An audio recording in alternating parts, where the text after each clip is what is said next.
আমাদের কন্ট্রাক্টর সাহেব ৩টি খোপ বানিয়েছে ইট দিয়ে।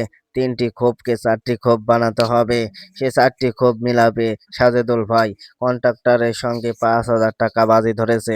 সাজেদুল ভাই যদি ৩ থেকে ৪টি খোপ বানাতে পারে, তাহলে সাজেদুল ভাই কন্ট্রাক্টরের কাছ থেকে পেয়ে যাবে ৫,০০০ টাকা নগদ পুরস্কার। আর হেরে গেলে কন্ট্রাক্টর পাবে ৫,০০০ টাকা সাজেদুল ভাই থেকে। সাজেদুল ভাইয়ের টাইম ৪০ সেকেন্ড। সাজেদুল ভাইয়ের টাইম শুরু। সাজেদুল ভাই চেষ্টা করে যাচ্ছে, কিন্তু চেষ্টা করতে করতে সে একসময় পেরে যাবে, কিন্তু চেষ্টা সে করতেছে। দেখা যাক সাজেদুল ভাই পারে কিনা। সে চেষ্টা করতেছে, চেষ্টা করার তালে চেষ্টা করেন ভাই, অবশ্যই আপনি পারবেন। আপনার টাইম এখনো 20 সেকেন্ড আছে। আপনি চেষ্টা করেন ভাই, চেষ্টা করলে আপনি পেয়ে যাবেন। দেখা যাক সাজেদুল ভাই পারে কিনা।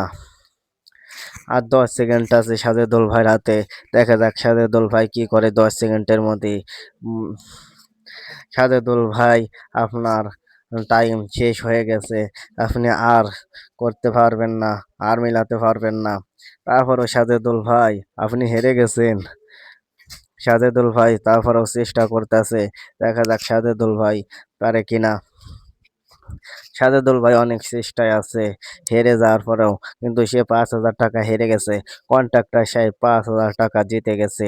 দেখা যাক সে হেরে গিয়েও সাজেদুল ভাই মিলিয়ে দিয়েছে, কিন্তু এখন আর কোনো লাভ নাই। কন্ট্রাক্টর সাহেব ৫,০০০ টাকা জিতে গেছে।